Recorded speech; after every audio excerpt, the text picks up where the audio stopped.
Frank Duffy Show, Gold to Go. I love this music here. This is Frank's jazz band that he put together back in college.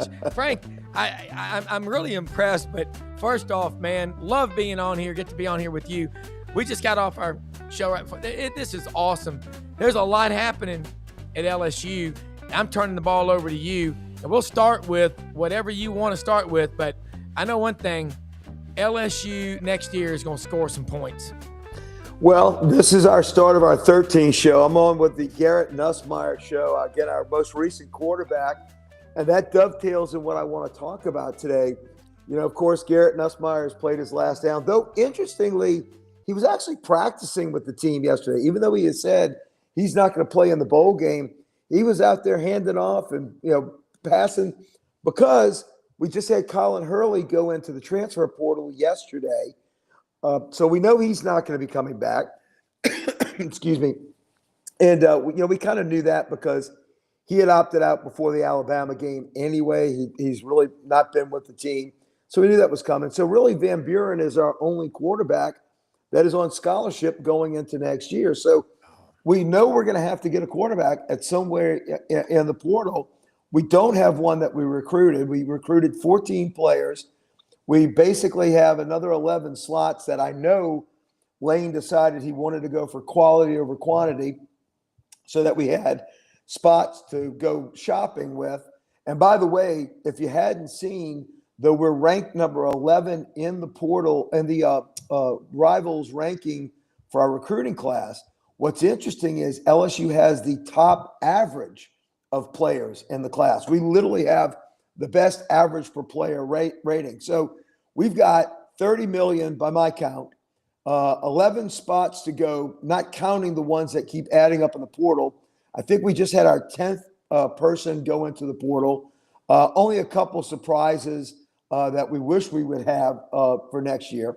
But so the big question going forward is who's going to be Lane Kiffin's, signal caller?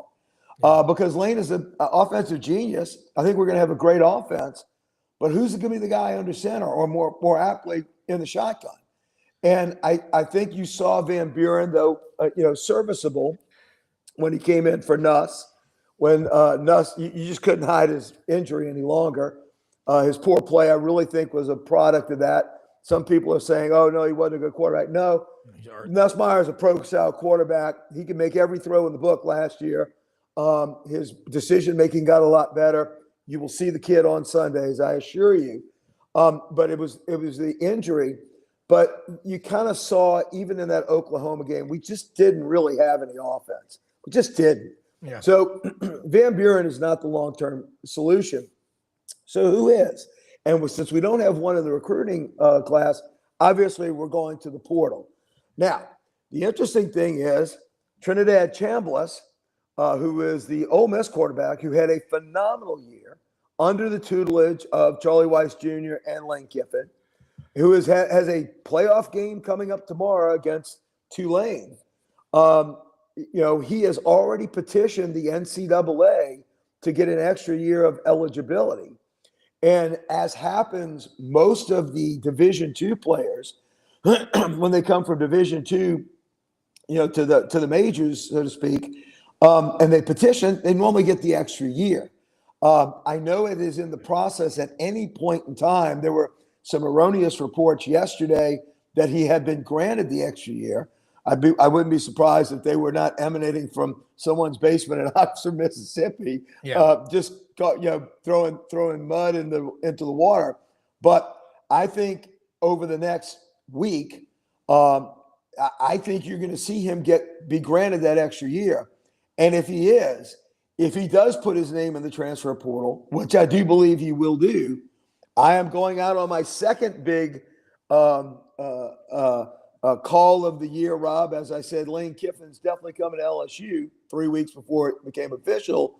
I think Trinidad Chambliss will be the signal caller in purple and gold next year. Wow. And if you thought that third game between LSU and Ole Miss and Oxford was going to be something, have Lane Kiffin have their quarterback come out for LSU.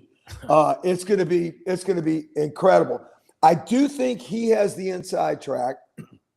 And though there has been rumors that Bryce Underwood, who many people, I know LSU people listening to this, they know how close he was coming to LSU.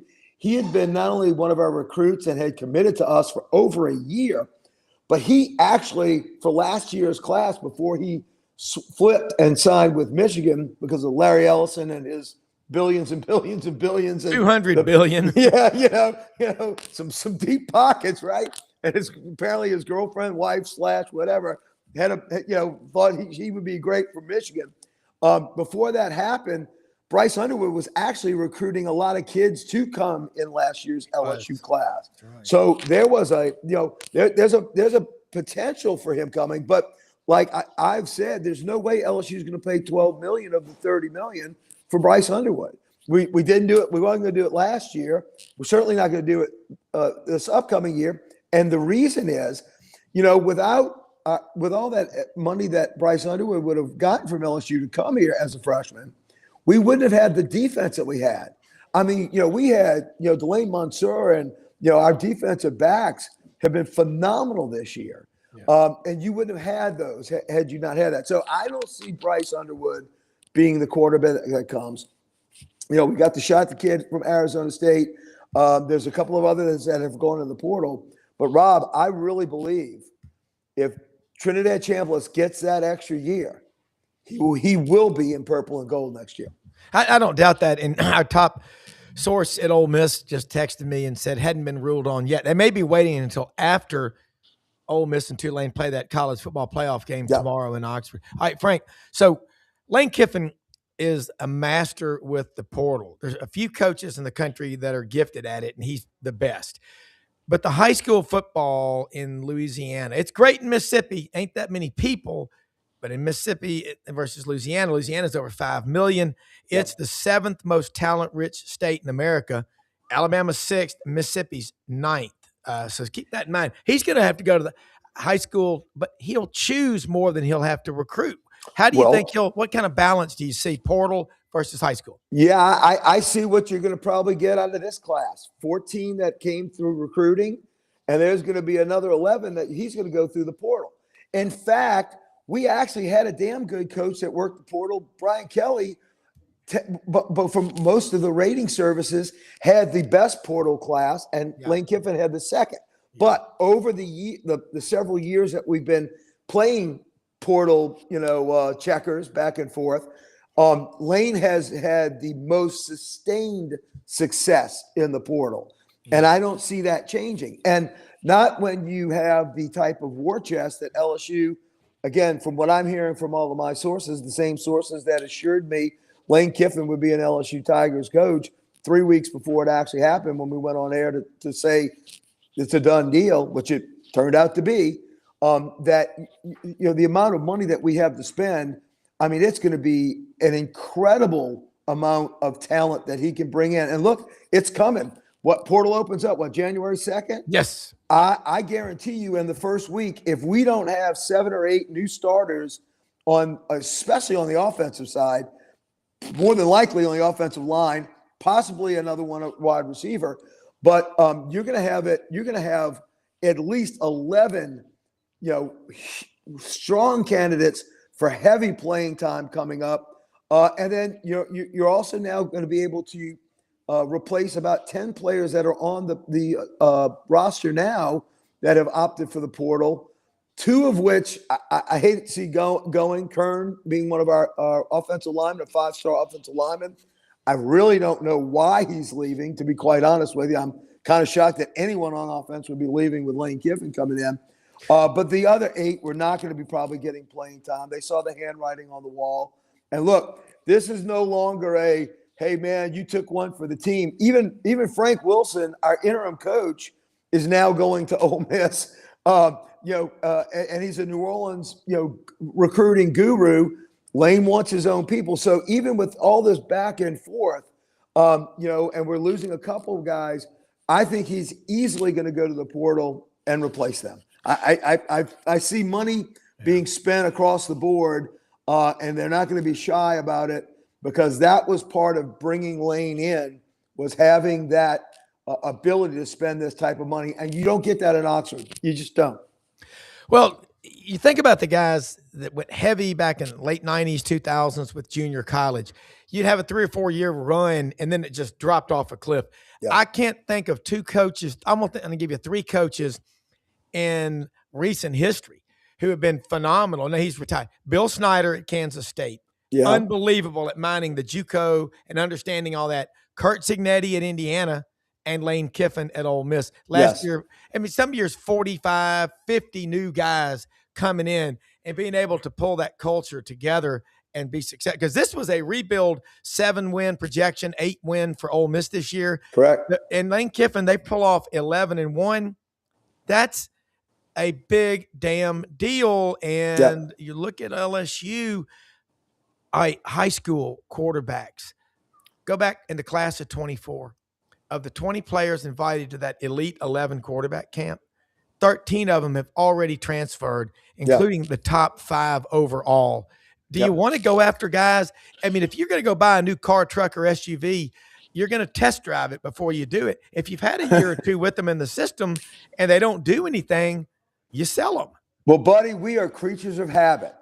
And don't forget, we brought in 2 pretty damn good transfer quarterbacks in the last 8 years. Some kid named Joe Burrow from Ohio State and some other kid from, out in Tempe, Arizona, a kid named Jade Daniels that both went up to New York and won hardware. And by the way, if you don't think to look back how great Joe Burrow was, go look at the numbers from this year's Heisman to the 2019 Heisman.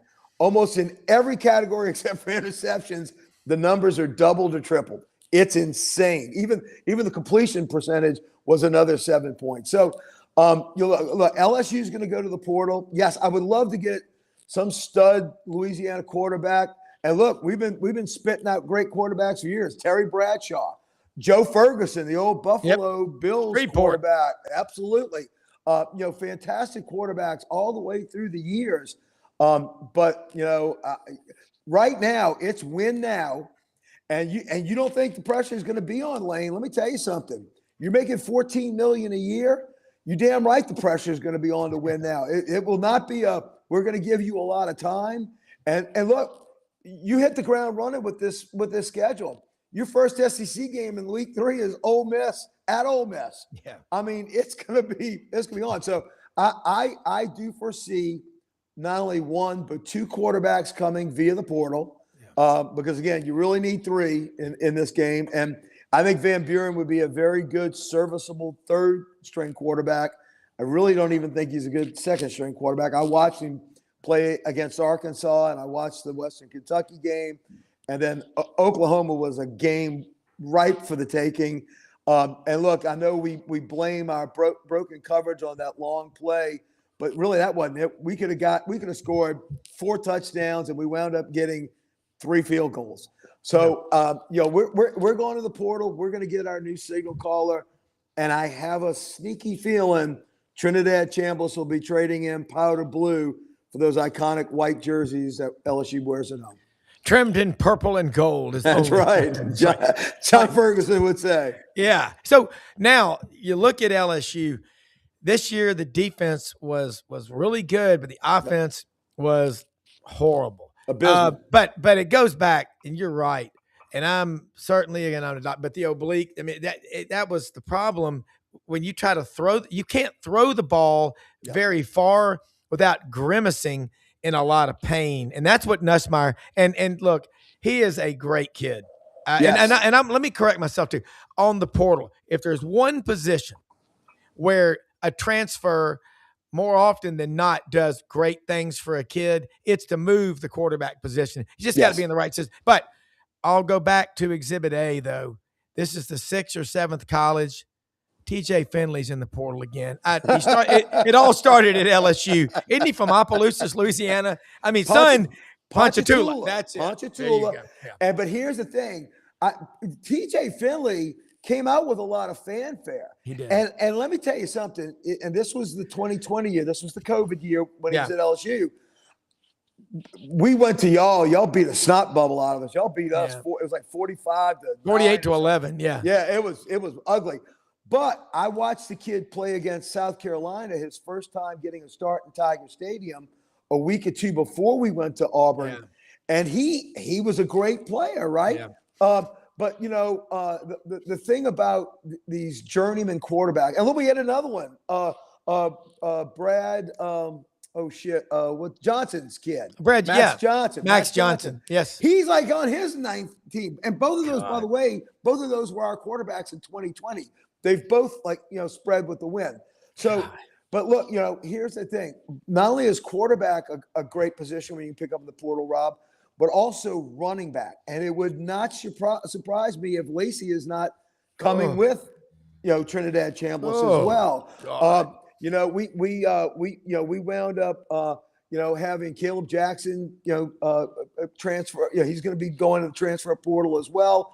So we have a spot in our running back room as well. So this cross-pollination between Ole Miss and LSU, when you count, we've switched our GMs. We've taken their coach. They've pulled up a coach that we thought was coming with Lane as the offensive coordinator. They now have Frank Wilson, our interim coach, and we stole 3 of their signee recruit, people that were committed. They stole 2 of ours. I've never seen anything like this. And here's the crazy stuff, Rob. As much as I love my rivalry with Alabama and the crazy one with Auburn and our old divisional rivalry with Florida, the most historic LSU rivalry, it's not A&M, though we've rekindled that since getting them in the SEC. It is the Ole Miss LSU rivalry, the Magnolia Bowl. And it goes back 40s, 50s, 60s. This is great games.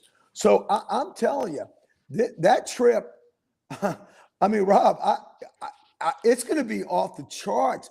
That, game day will be there. The SEC network, our buddy Roman will be there. Everybody's going to be there. Paul Feinbaum's going to be there. It is going to be must-watch TV. And the crazy thing is that we're going to be doing it with Ole Miss staff and players, and they're going to have so many of our LSU guys as well. Yeah. So it's going to be fantastic theater. I cannot. You know how we were excited about this season getting started? I'm going to tell you, I'm going to speak myopically from an LSU standpoint. My God, we are so excited for next year.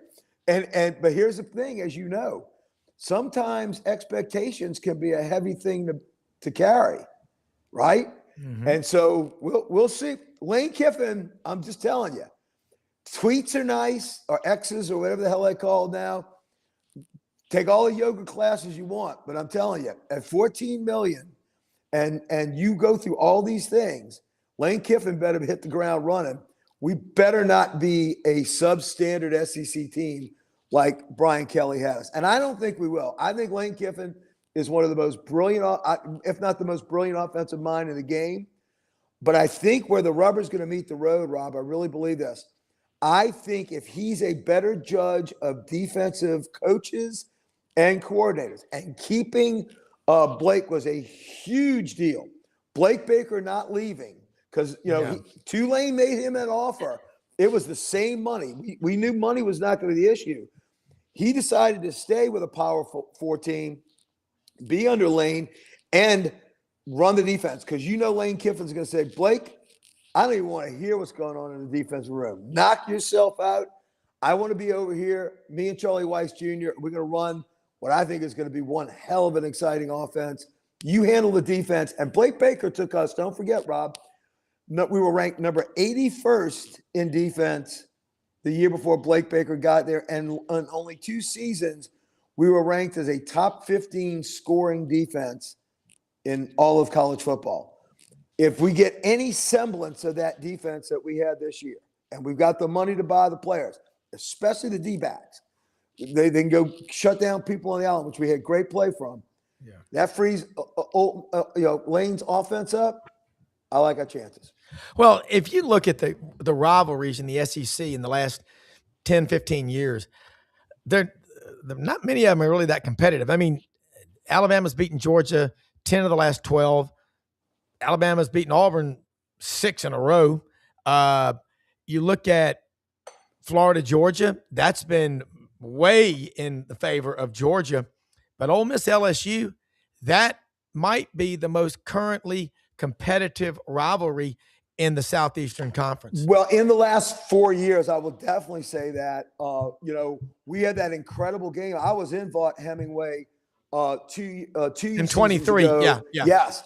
And again, boy, you talk about lack of defense on both sides of the ball. I mean, I thought that thing could have gone to the winner would have had 100. I mean, that game was a fantastic game. It reminded me a little bit of the LSU Georgia game when we had Mettenberger and they had Aaron Murray back around 2014, where it was 2013, whoever was going to lose serve was going to lose that game, and Mettenberger got a late pick. But that game is symptomatic of this rivalry, but it's only been recently. I mean, we had Ole Miss's number really, post, Well,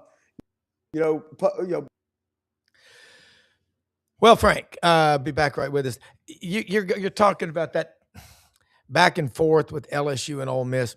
I think it's such a big deal that you've got Frank Wilson moving over from Baton Rouge to Ole Miss. He's been there before. I mean, as recruiting coordinator, he's Mr. New Orleans. He knows the state of Louisiana like nobody else. And the fact that Lane Kiffin got him to make the move, Pete Golding got him to make the move back to Ole Miss is a huge, huge shot in the arm. Frank in Cancun, hopefully he'll be back with us. He's been taken by the Federales or the battery ran out on his phone. That's what he said. He had 20%. Hey, by the way, I did just read that Lane Kiffin's on the practice field for LSU. That was interesting. So today, that is interesting. Well, Brendan, it's made for TV. What's going to be going on next year? I mean, scripted. It's all going to be WWE anymore. That's what we're going to be laughing about. But we used to believe this stuff. Yeah, it really did. And I think LSU fans, you take a look at what you're doing. 14 high school, 10 in the portal. That's different than what Lane Kiffin's been doing at Ole Miss.